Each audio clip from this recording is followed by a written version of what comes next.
சரி வாங்க, இன்னைக்கு நம்ம பார்க்க போற விஷயம் ரொம்பவே சுவாரஸ்யமானது. வரலாற்றிலே ரொம்ப பிரபலமான ஒரு நிகழ்வை நவீன தடவியல் அறிவியலோடையும் ஆழமான இறையியல் சிந்தனையோடும் இணைச்சு பார்க்க போறோம். அதுதான் இயேசுவோட சிலுவை அறைதல். பொதுவா சிலுவை அறைதல்னா நமக்கு ஒரு கதை தெரியும்.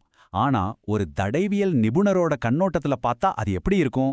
அதுல என்னென்ன அறிவியல் உண்மைகள் மறைஞ்சிருக்கு? அதையும் அதோட ஆன்மீக பின்னணியையும் தான் நாம இப்ப இணைச்சு பார்க்க போறோம். சரி, இந்த கதை எங்க ஆரம்பிக்குது? கெத்செமனே தோட்டம். அங்கிருந்து தான் எல்லாமே ஆரம்பிச்சது. கெத்செமனே, இந்த பேருக்கு ஒரு விசேஷமான அர்த்தம் இருக்கு. அராமைக் மொழியில இதுக்கு எண்ணெய் ஆலைன்னு அர்த்தம். அதாவது ஒலிவப் பழங்களை நல்லா நசுக்கி அதிலிருந்து எண்ணெய் எடுக்கிற இடம். பாருங்க, அந்த இடத்தோட பேரே ஒரு அழுத்தத்தை, ஒரு நசுக்கப்படுறத குறிக்குது.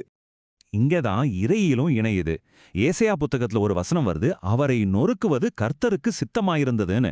அப்போ கெத்செமனேங்கிற அந்த இடத்தோட அர்த்தமும் இயேசுவுக்கு நடக்க போறதும் எவ்வளவு ஆழமா சம்பந்தப்பட்டிருக்குன்னு யோசிச்சு பாருங்க. அந்த தோட்டத்துல அவரோட மனநிலை எப்படி இருந்துச்சுன்னு அவரே சொல்றாரு, என் ஆத்துமா மரணத்துக்கு ஏதுவான துக்கம் கொண்டிருக்கிறதுன்னு. இது வெறும் மன வருத்தம் இல்ல, அது அவரோட உடலையும் ரொம்பவே பாதிக்க ஆரம்பிச்சது. அப்படி என்ன பாதிப்பு? அதுக்கு மருத்துவத்துல ஒரு பெயர் இருக்கு, ஹெமாட்டிட்ரோசிஸ். அதாவது ஒருத்தருக்கு தாங்க முடியாத அளவுக்கு மன அழுத்தம், வேதனை ஏற்படும் போது அவங்க உடம்புல இருக்கிற சின்ன சின்ன ரத்த நாளங்கள் வெடிச்சு வியர்வையோட சேர்ந்து ரத்தம் வெளியே வரும். ஆமாங்க, ரத்த வியர்வைங்கிறது ஒரு மருத்துவ உண்மை. சரி, தோட்டத்துல ஆரம்பிச்ச இந்த நிகழ்வுகள் இப்போ அடுத்த கட்டத்துக்கு போகுது. அதாவது சிலுவையில அறையப்படுறதுக்கு முன்னாடி நடந்த உடல் ரீதியான சித்திரவதைகள். சித்திரவதையோட முதல் கட்டம் சவுக்கடி. அதுவும் சாதாரண சவுக்கடி இல்ல, ஃபிளாக்ரம்னு சொல்லுவாங்க. அந்த சவுக்கோட முனையில எலும்பு துண்டுகளும் இரும்பு குண்டுகளும் இருக்கும். அதால அடிக்கும்போது சதை கிழியறது மட்டும் இல்லாம பயங்கரமான ரத்த இழப்பும் ஏற்படும். இப்படி அதிகப்படியான ரத்தம் வெளியேறந்ததால அவரோட உடல் ஒரு விதமான ஷாக் நிலைக்கு போகுது. அதுக்கு பேரு ஹைப்போவால்யூமிக் ஷாக். அதாவது உடம்புல ரத்தத்தோட அளவு ரொம்பவே குறைஞ்சு போற ஒரு அபாயகரமான நிலை.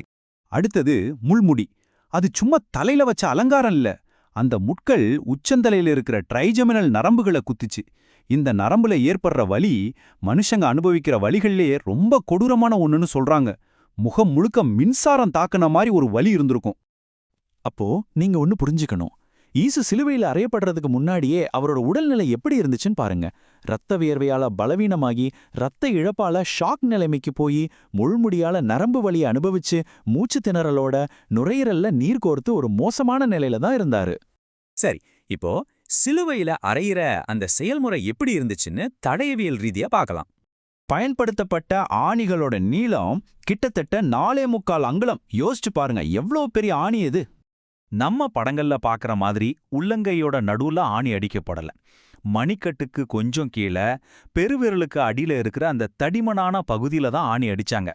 அப்படி அடிக்கும்போது தான் நரம்புகள் நசுங்கி கையிலிருந்து தோள்பட்டை வரைக்கும் நெருப்புல சுடுற மாதிரி ஒரு பயங்கரமான வலி பரவும். சரி, எப்படி சிலுவையை நிப்பாட்டினாங்க? முதல்ல குற்றவாளிய செங்குத்தான கம்பத்துக்கு பின்னால நிக்க வைப்பாங்க. அவங்க கைகள் கட்டப்பட்ட அந்த குறுக்கு கட்டைய தூக்கி செங்குத்தான கம்பத்துல பொருத்துவாங்க. அப்புறம் கால்களை ஆணி அடிக்க வசதியா முட்டிய மடக்கி சிலுவையோட சேர்த்து அடிப்பாங்க. இது ஒவ்வொன்றுமே ஒரு சித்திரவதை தான். இந்த வலிய பத்தி பல 100 வருஷங்களுக்கு முன்னாடியே சங்கீதத்துல இப்படி எழுதியிருக்கு. என் கைகளையும் என் கால்களையும் உருவ குத்தினார்கள், என் எலும்புகளை எல்லாம் நான் எண்ணலாம். பாருங்க, இந்த தடவியல் ஆய்வு சொல்றதும் இந்த வசனம் சொல்றதும் எவ்வளவு பொருந்தி போகுது. சரி, இவ்வளவு நடந்திருக்கு. அப்போ மரணத்துக்கான தடயவியல் ரீதியான இறுதி முடிவு என்ன? நாம இப்ப பார்க்க போற தகவல்கள் எல்லாமே டாக்டர் ஃப்ரெட்ரிக் டி ஜுகிபேங்கிற ஒரு தடயவியல் நோயல் நிபுணரோட ஆய்வை அடிப்படையா வச்சு அமெரிக்க தடயவியல் அறிவியல் அகாடமியால வெளியிடப்பட்டது. இது ஏதோ கற்பனை இல்ல, முழுக்க முழுக்க அறிவியல் பூர்வமான ஆய்வு. அப்போ மரணங்கிறது ஒரே ஒரு காரணத்தால நடக்கல. இது ஒரு தொடர் நிகழ்வு. சவுக்கடியால நுரையீரல் பாதிப்பு, ரத்த இழப்பால ஷாக்கு, நரம்பு சேதத்தால தாங்க முடியாத வலி, சோர்வு, கடைசியா சிலுவையில தொங்கும்போது மூச்சு விட முடியாம ஏற்படுற நிலை சார்ந்த மூச்சு திணறல், இப்படி உன்னொல்லா சேர்ந்துதான் உடம்போட எல்லா உறுப்புகளையும் செயலிழக்க வச்சது. அவர் ஒரே நேரத்துல 2 விதமான ஷாக்கா அனுபவிச்சாரு. ஒன்னு ஹைப்போவாலமிக் ஷாக். இது உடம்புல ரத்தமும் நீரும் குறைஞ்சதால வர்றது.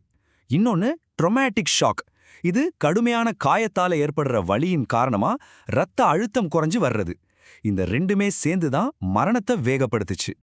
ஆக மருத்துவ ரீதியா தடயவியல் ஆய்வின்படி மரணத்துக்கான காரணம் என்னன்னா, சிலுவையில் அறையப்பட்டதன் விளைவாக ஏற்பட்ட ஹைப்போவாலமிக் மற்றும் ட்ராமாட்டிக் ஷாக். இதனால இதயமும் சுவாசமும் நின்னு போச்சு. சரி, நாம எவ்வளோ தூரம் உடல் ரீதியான சித்திரவதைகளை பத்தி பார்த்தோம். ஆனா இந்த கதை ஆரம்பிச்ச இடத்துக்கே நாம திரும்பி போகணும், கெத்செமனே தோட்டத்துக்கு. அங்கதான் அவர் ஒரு முக்கியமான தீர்மானம் எடுத்தாரு. அகிலும் என்னுடைய சித்தத்தின்படி அல்ல, உம்முடைய சித்தத்தின்படியே ஆக கடவுதுன்னு சொன்ன அந்த ஒரு நொடி, அந்த ஒரு ஜெபம், ஒருவேளை சிலுவை போர் அங்கேயே ஜெயிக்கப்பட்டிருக்கலாம். அப்போ உண்மையான போர் எங்க நடந்தது? சிலுவையில ஆணிகளால ஜெயிக்கப்பட்டதா, இல்ல தோட்டத்துல ஒரு ஜெபத்தால ஜெயிக்கப்பட்டதா? இதுதான் நம்ம யோசிக்க வேண்டிய ஒரு ஆழமான கேள்வி.